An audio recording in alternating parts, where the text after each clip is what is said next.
Paalis mo na ako pa. Saan ka nga pupunta? Yun lang ako sa may com shop. Ay, hindi, walang aalis. Aalis ka na naman, magpupuyat, tapos tanghali ka naman magigising. Walang aalis, matulog ka. Eh, Papa, nag-usap kami ng mga kaibigan ko dun eh. Walang pakialam sa pinag-uusapan nyo. Tigilan mo yan, usap-usap na yan. Eh, pinag-uusapan pa naman namin yung mga pogi. Ikaw pa naman yung number 1 topic namin dun. Ang pogi-pogi mo kasi. Oh. Sabi pa ng mga kaibigan ko, sobrang pogi mo daw. Totoo ba yan? Okay Gusto mo. ko nga daw nila makita eh. Okay mga kaibigan mo, sinungaling yan ha? Hindi. Talaga ba sinabi nila yon? Mm. Totoo yan ha? Mm. Baka niloloko mo lang ako para makalabas ka ha? Hindi. Sige, alas 12 ka na umuwi.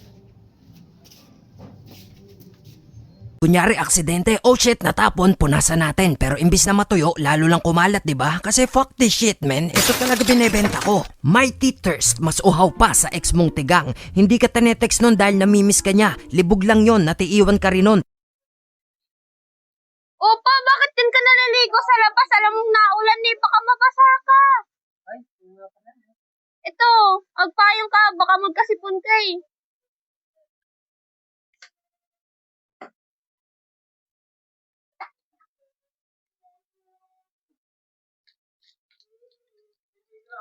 Bakit? Sino pa bang gagawa nito na may galit sa akin? Tingin mo gago ako para sirain yung mga pinaghirapan ko?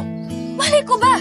Baka dahil sa galit mo, style mo lang magkunwaring okay ka, pero pagkatapos ng lahat, ipagbabasag mo lahat. Hindi galit na akong galit. Pero wala akong rason para sirain yung mga pinaghirapan ko. Dahil gusto ko na matapos tong lecheng proyektong to para hindi na kita makita. Huwag kang mag-alala, Ino. Pagkatapos ng lahat na to, hindi mo na ako makikita.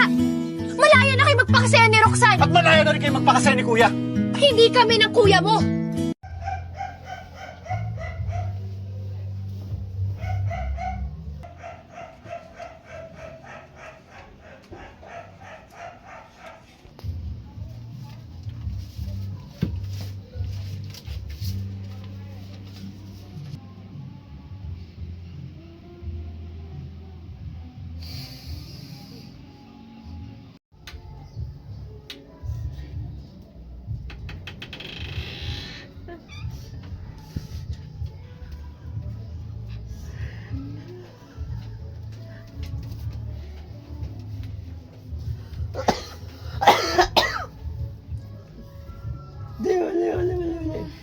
Kunyari aksidente, oh shit, natapon, punasan natin. Pero imbis na matuyo, lalo lang kumalat, di ba? Kasi fuck this shit, man. Ito talaga binebenta ko. Mighty Thirst, mas uhaw pa sa ex mong tigang. Hindi ka tanetext nun dahil namimiss ka niya. Libog lang yon, natiiwan ka rin nun.